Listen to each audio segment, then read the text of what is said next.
네, 시청자 여러분, 구독자 여러분, 안녕하십니까. 100원, 200원 후원해 주시는 후원자분들께도 감사의 말씀을 드리고요. 집에 가서 이제 좀 맛있는 저녁을 먹을 시간이 됐는데, 또 맛있는 저녁을 먹게 되면 기분은 흐뭇해지는데 살이 찐다든지 다음날 득수룩 해가지고 속이 안 좋을 수 있는 이런 부분들에 대한 문제점이 있기 때문에 저녁을 많이 먹는 것이 무조건 좋다고 할 수는 없을 것 같습니다. 거기다가 야식까지 챙겨 먹는 습관은 더더욱 안 좋을 수가 있다는 점. 그래서 저도 체중을 한 20kg 줄였는데요. 100kg에서 80kg로 5분의 1을 줄였어요.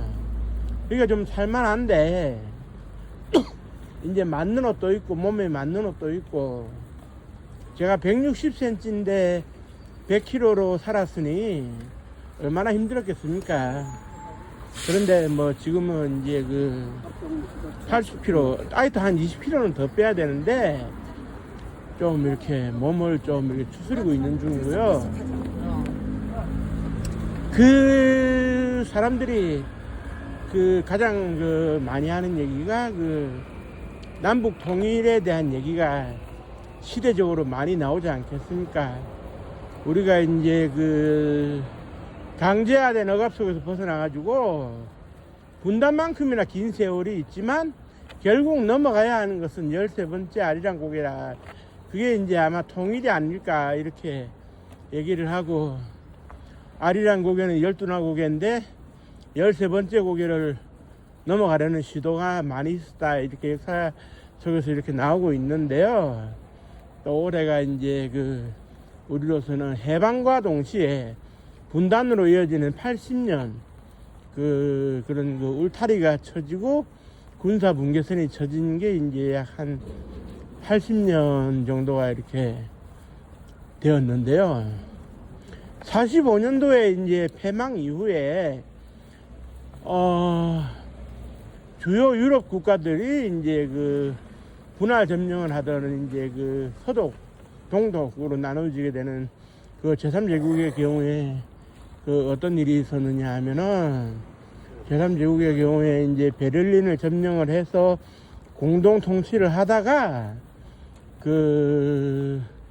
스탈린이 답답해 가지고 이제 자기 선에서는 해결하겠다 해서 베를린을 봉쇄를 하는 일이 벌어졌고, 그리고 난 이후에 이제 미국이 공수 강화를 통해 가지고 구호물자를 던져주는 이런 상황. 그 이후 베를린 장벽이 1961년도에 설치되고, 이게 한없이 오래 갈 줄 알았는데 89년도에 어떻게 됐습니까? 동독의 호네크 서기장이 더 이상 공산당 힘이 없으니까 해체를 하든지 말든지 나는 모르겠어. 나를 잡아가도 좋은데 나를 잡아가기 전에 내가 권력에서 물러난 다음에 잡아갈 수 있도록 내가 권력에서 물러나게 해주시오. 내 체면상, 공산당의 생리상 현직에서는 못 잡힐 거니까 내가 현직 공산당 서기장으로서 잡혀갈 수는 없으니, 내가 잡혀가더라도 정식으로 사퇴를 하고 공산당의 해체를 선언한 다음에 잡혀가서 처벌을 받아도 받겠소. 그래서 이제 처벌대로 간 사실이 있거든요. 그리고 89년도에 가을에 이제 베를린 시민들의 손으로 망치로 대형 곡괭이 같은 걸로 이제 베를린 장벽을 스스로 붕괴를 시키고, 일부 남은 베를린 장벽은 보존이 되어 있거나 우리나라 같은 곳에 이제 기증이 됐죠, 기념으로.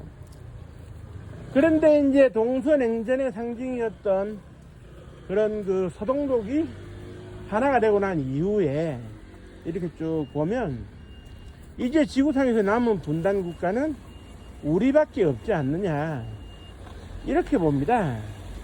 왜냐하면 대만은 중공과 사이에 대만 해협 야간을 사이에 두고 대립각을 가지고 있는데 서로가 정통성을 인정하다 보니 전 세계에서는 사실상 두 개의 차이나가 있는 것으로 인정이 되고 있거든요. 그게 뭐 어느 한쪽이 전쟁에서 승리해가지고 통일이 될지 흡수 통일이 될지 알 수는 없습니다만은 현재로서는 그래요. 현재로서는 분단 상황이라고 보는 거는 이게 이제 마오쩌둥과 장개석 총통이 서로의 존재를 인정을 했어요. 그래 이제 1975년도에 국민당의 집권자였던 장개석 총통이 사망했을 때 전인대라고 하는 전국인민대표자 대회라고 하는 공산당 최고회의에서 결의문을 낭독해가지고 장개석 총통에 대해 가지고 추모의 그런 헌시를 보내면서 죽음 자체에 대한 조문을 했거든요. 그런데 이제 우리 같은 경우는 그런 조문도 허용되지 않고 김일성, 김정일이 죽었을 때 그런 조문도 허용되지 않고 조문갈 용의가 있느냐라고 물어봤는데 뭐 죽이겠다고 달라드는 이런 모습들을 볼 때 뭐랄까요, 그래도 남북에 으르렁 대면서도 때로는 정상회담까지 하는 이런 상황 속에서 외면한다는 것은 조금 너무한 것 아닌가, 이런 얘기도 있어지는 거는 이제 사실이고, 그것까지 뭐 부인하지는 않습니다. 그런데 이제 북한이 지금 상황이 우리가 이게 소위 흡수 통일을 할 수 있는 상황이냐? 아직은 체제가 공고합니다. 그들은 한 10겹으로 나누어진 체제 구축을 통해 가지고 서로가 서로를 감시하기 때문에 속마음을 드러내지 못해요.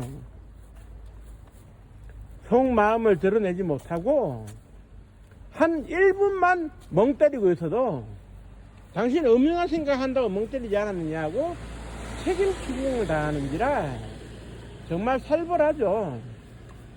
뭐 북한 외교관 1호 탈북자였던 고영환 선생이 증언을 했습니다만은 북한은 왜 그렇게 무너지지 않는가? 철권 통치라니까 무너지진 않아요. 정보가 없고. 그런데 이제 여기서 이제 중요한 것은 2000년도인가 2001년도에 MBC 다큐멘터리가 있었어요. 이제는 말할 수 있다. 그게 이제 남북 교류의 선행자들 해가지고 이제 북경을 중심으로 연변을 중심으로 다큐멘터리를 제작을 했었는데, 뭐 예를 들면은 84년도 그때 박경윤 회장이 북한에 이제 들어가고, 박경윤 회장 같은 경우는 남북에 물꼬를 트는데 초창기에 덤벼들었던 몇 안 되는 사람인데, 이 사람은 1962년도 그런 뭐랄까요, 그때 당시에 중앙정보부가 이제 저지른 4대 의혹 사건 중에 하나인 새나라 자동차 사건이라고 있었는데, 거기에 연루돼 가지고 오해를 사게 된 박노정 씨가 남편이었어요. 그래 이제 박노정 씨 사후에 이제 북한에 들어갈 수 있으면 좋겠다. 그래 대북 사업에 기틀을 마련하고 싶다. 그 이후에 90년대 들어와 가지고는 연변과학기술대학의 총장이었던 김진경 총장이 북한에 들어가고, 그런데 이게 쉽지는 않은 게 북한이 워낙 폐쇄적이기 때문에 닫혀 있는 걸 열기는 쉽지는 않습니다. 그런데 여기서 한 가지 우리가 더 생각해 볼 그럴 의미가 있는 것은, 북경, 그때 안기부에서도 인정을 했어요. 남북 간에 중개인 역할을 해주는 사람들이 필요하다. 그런 사람들의 활약이 있어야지만이 북한하고 뭔가가 이루어지는 것은 맞다. 그런데 그것도 문제가 되는 것은 결국 북한이 받아들이는 사람이라고 하면은 조선족 아니면은 미국 시민권자들이죠. 거의 뒷배경이 있는 사람들입니다. 남한하고 직교육은 안 하고 있어요. 아직까지도 그렇게 크게는 안 하고 있어요. 북한이 필요한 물건을 팔 때 홍콩이나 북경을 통해 가지고 우리한테 간접적으로 팔거든요. 우리는 사줄 여력은 되니까 북한이 시장에 내놓으면은 금방금방 사옵니다. 우리가 돈 주고. 그런데 이제 문제는 뭐냐, 이걸 알아야 돼요. 박정윤 회장은 지금 34년생이니까 올해 91세인데 돌아가시지 않았어요. 김진경 총장도 그 정도 나이는 되는데 아직은 살아계십니다. 그런데 이제 문제는 뭐냐면, 이 사람들이 착각하는 게 북한이 언젠가 개혁 개방을 할 수 있을 거 아닌가. 그래 이제 신뢰를 들면은 방송에 출연했던 중앙대학교 이상돈인가요? 그 경제학과 교수의 경우에도 북한의 구조적인 문제가 있기 때문에 그런 그 중개인들의 역할이 중요하고 개혁 개방으로 나가는 것은 필연적일 것이다, 이렇게 이제 주장을 했는데, 북한은 개혁 개방을 할 수가 없습니다. 북한이 왜 개혁 개방을 못하느냐? 1976년도에 철권 통치자였던 마오쩌둥이 사망하고 후계자가 없었어요. 임시 대리 역할을 맡은 사람이 화거뽕이라 그래가지고 한자로 쓰면은 화국뽕이 되는 거죠. 이 화국뽕이 잠시 이어받았는데, 예진행이라는 그 중국 군세력이 원수가 있어요. 그 저기 합참의장. 이 사람이 등소평과 합의해가지고 군대를 이끌고 베이징을 점령했어요. 그 이전에는 열병식을 하를 때 그 마오쩌둥이 승인을 하지 않는 이상은 군대가 전차한대 못 들어오게 돼 있는데 들어왔단 말입니다. 그래가지고 그 유명한 사인방들을 기습적으로 이제 체포를 했어요. 그러면서 새 시대를 연다고 열었는데 1979년도에 등장한 등소평은 흑묘백묘론이라는 걸 내세웠어요. 검은지든 흰지든 지만 잘 잡으면 된다. 즉 다시 말해서 가난은 사회주의가 아니기 때문에 부자가 될 수 있는 사람부터 먼저 부자가 되라. 상하이의 기적을 만들어 보자. 근데 이게 가능한 이유가 뭔지 아십니까? 개혁개방이 가능한 이유가, 그때 그 공산당 그 주석직에 취임을 하게 되는 그 등소평은, 작은 거인이라는 별명이 붙어 있는데 등소평은 몇 가지 제안을 했어요. 일단은 공포정치 안 한다. 숙청정치 안 한다.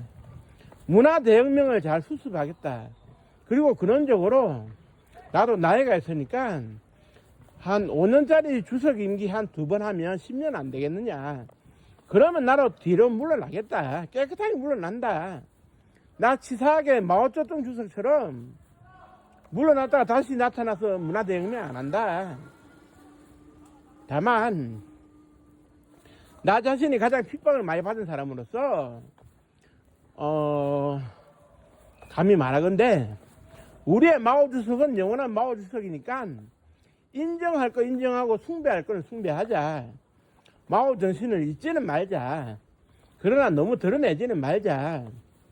과격한 시인은 안 된다. 그러면서 이제 과거에 그 공산당 시절에 있을 법했던 그런 그 처벌들도 많이 완화를 했어요. 많이 삭제를 하고. 그래서 이제 개혁 개방이 가능했는데, 북한의 경우에는 집권자가 있으면 그 사람이 김일성도 그랬고 김정일도 그랬고 지금 김정은도 마찬가지일 겁니다. 죽어서야 물러나는 시스템인데 어떻게 이제 그 개혁 개방이 되겠느냐. 자신의 권력이 축소가 되면 모를까. 자신의 권력을 축소할 마음이 없는데 개혁 개방이 되겠습니까? 절대 안 되는 것이죠. 거기에다가 개혁 개방을 통해 가지고 중공처럼 되면 중공의 제2의 천안문 사태 같은 그런 그 자스민 혁명이 일어날 가능성도 있고, 아랍의 봄처럼. 그러니까 이제 개혁 개방이 사실 안 되는 거예요.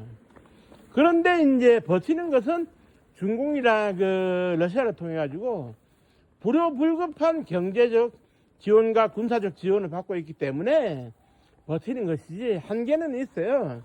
한계는 있고 이미 또 제2의 그 고난의 행군이 왔다 그러는데 모르겠어요. 제가 볼 때 지금 김정은이 죽기 전까지 개혁 개방은 불가능합니다. 그리고 김정은이 죽고 난 다음에 새로운 통치권자가 등장한다면, 그 사람이 결단을 한다면 뭔가 바라볼 수 있는 지점은 있지 않을까 생각을 하는데, 현 단계에서 개혁 개방은 불가능하다. 제2의 중공, 제2의 베트남이 되는 것은 불가능하다.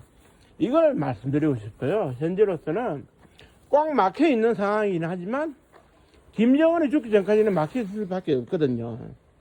이 점을 참고로 해가지고 북한 경제와 북한 정치를 바라보시는 게 상당한 도움이 될 것으로 생각됩니다. 허튼 꿈이랑 꾸지도 말아주세요 하는 노래 가사도 있는데, 허튼 꿈은 안 꾸는 게 좋죠. 오늘 또 즐거운 토요일 밤에 삼겹살에 소주 한잔 해야 될 시간에 무거운 얘기를 좀 했네요.